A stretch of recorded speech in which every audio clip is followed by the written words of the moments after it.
Estamos começando a Bem Foco. Hoje o tema é homoafetividade. Estamos aqui com os nossos entrevistados, Luciano Lima, da ONG do Grupo Diversidade de Teresópolis, e com a psicanalista Eveline Miranda, que também é colaboradora do grupo, da ONG, e ambos são colaboradores da nossa Comissão de Direito Homoafetivo da OAB Teresópolis. Bem-vindos. E vamos começar perguntando para o Luciano qual é a atuação da ONG na nossa cidade, o que a ONG faz, qual é o trabalho da ONG, aonde a ONG atende, para a gente informar os nossos ouvintes. Certo. Doutora, o Grupo Diversidade, ele foi criado em janeiro, já está indo para o segundo ano já, através do apoio da campanha Rio Sem Homofobia, que é uma parte do governo do estado que tem políticas públicas para a comunidade LGBT. E com isso, Teresópolis ficou incluído em Friburgo, que tem um centro de referência lá, o Hanna Suzarte, que presta serviço a 13 municípios, incluindo aqui. Então, tendo em vista que Teresópolis não tinha uma pessoa para estar mobilizando essa comunidade, e está trazendo, como foi feito aqui, a união estável, como foi feito a troca de nomes das travestis pelo nome social, e várias outras palestras que nós fizemos em alguns colégios, que havia demanda de homofobia com os menores.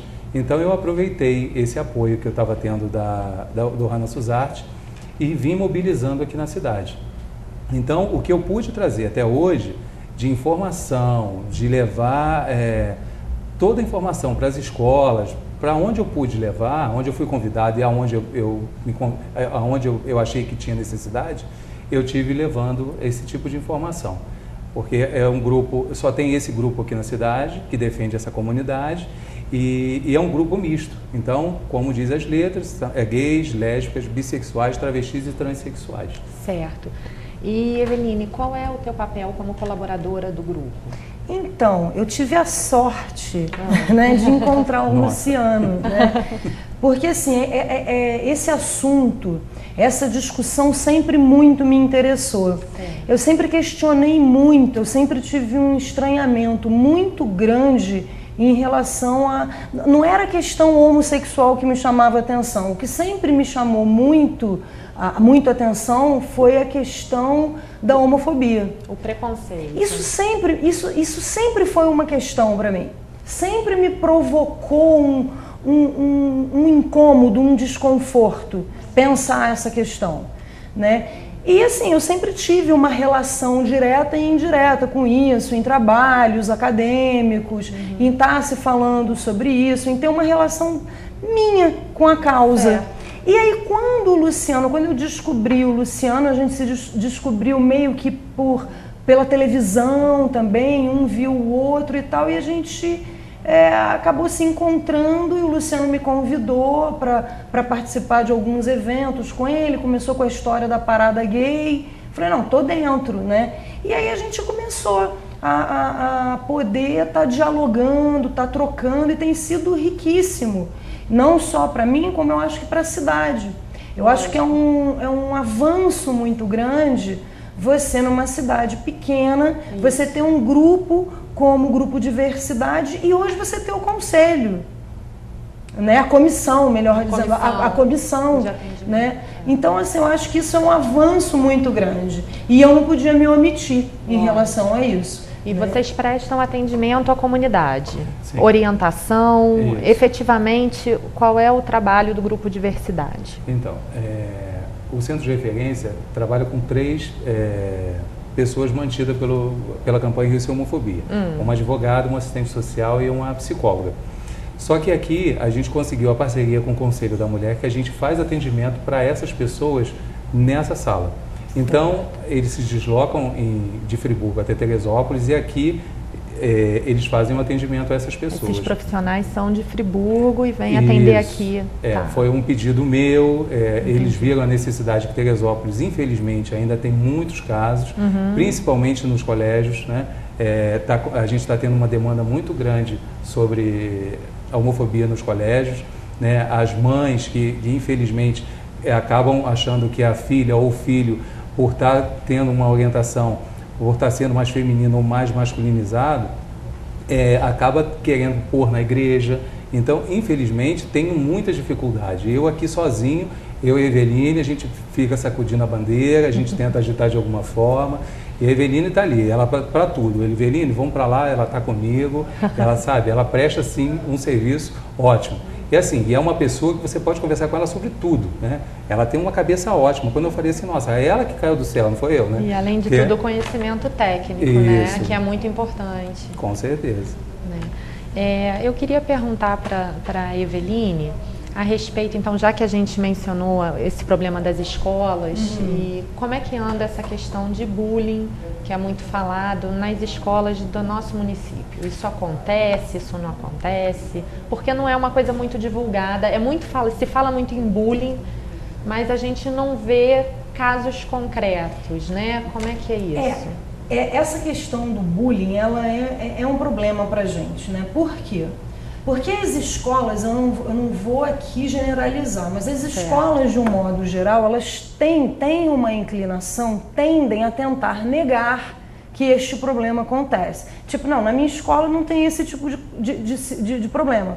Porque se tem, quer dizer que eu não tenho controle dessa... Entendi. Eu não tenho esse controle em relação à escola. Tem controle sobre os alunos. Sobre os alunos, a direção, então, é frágil. E, na verdade, não é isso. Não se trata disso. Eu acho que acaba sendo até um preconceito também, né? Então, quer dizer, eu não posso expor a fragilidade da minha escola. Entendi. Porque aí eu estou me expondo, eu estou expondo a minha administração, enfim, eu acho que passa um pouco por aí, né? Mas existe. Existe, e existe mesmo. É lógico que hoje em dia a gente tem que tomar cuidado, porque também tudo virou bullying, né? Se um fez uma brincadeira com o outro, até um menino que tem um comportamento mais feminino, às vezes vem o coleguinha, faz uma brincadeira, não necessariamente é bullying. O bullying, ele se configura pela repetição, pela humilhação. Violência. É violência, tanto física quanto emocional. Eu tenho um filho adolescente, a gente estava outro dia conversando em casa, porque a gente ouve muito esse comentário, né? Na minha época, todo mundo brincava na escola e não existia bullying, não existia bullying. Mas para mim o traço marcante assim do bullying é essa coisa violenta, que a gente falar de brincadeira não é bullying, mas esse traço marcante da violência a ponto de uma criança se furtar, querer voltar para a escola, não quero mais ir à aula, não quero ter febre antes de ir para o colégio. Isso sim. Mudar o comportamento em casa. Isso, né? Os pais percebem por que aquela criança não está se alimentando, não está querendo brincar, não está querendo ficar no computador. Não pode ter essa confusão de uma simples brincadeira, que é normal, porque criança às vezes é mazinha, né? E tem uma coisa que a gente não pode perder de vista, nunca.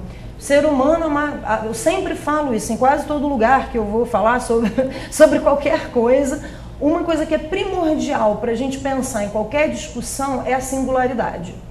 É o ser humano como único, eu sou eu tenho minhas marcas, eu tenho as minhas características, eu tenho a minha forma de lidar com o que vem de fora. A forma como eu vou reagir a uma determinada situação não é igual à forma como você vai agir, como ele vai agir. Então, assim, é claro que você, dentro de uma escola, você vai encontrar, por exemplo, um menino que tenha um comportamento mais feminino e tal, mas que ele reage muito bem quando alguém vai e faz uma brincadeira com ele, e dificilmente esse menino vai sofrer bullying. Porque ele já tem uma característica pessoal, né, que ele sabe lidar com essa situação, mas tem um outro que pode não saber. E aí, quanto mais frágil é esse menino, é essa menina, mais propício ele está a receber o bullying, a ser alvo do bullying, né? Então, um menino que não consegue reagir ou com humor, ou tipo encarando e tal, aí começa a repetição, e isso vai tomando dimensões maiores. Quanto mais frágil o sujeito está, quanto mais submetido àquela situação ele se encontra, mais ele vai ser machucado, mais ele vai ser ferido em sua essência, né? Porque isso é muito importante. Violência, ela não é só física, né? Eu acho que às vezes a dor da alma, às vezes, ela é bem mais devastadora. A gente tanto fala no direito dessa dor da alma. Pois é. Né? A dignidade da pessoa humana. Exatamente. São aqueles princípios constitucionais que justamente tem que defender a diversidade. Exatamente. E o grupo diversidade, até o nome, né? Ele tem alguma parte de atendimento a menores? Como é que é a atuação? Então, o menor a gente tenta aconselhar. Né? Eles são levados pelos pais? Isso, como é que é isso? Tem que ser acompanhado pelos pais, até porque por ser adolescente. Né? Então, o que a gente faz? A maioria das vezes, depois que eu fiz a primeira parada, nós tivemos um grande número de menores do bairro de São Pedro.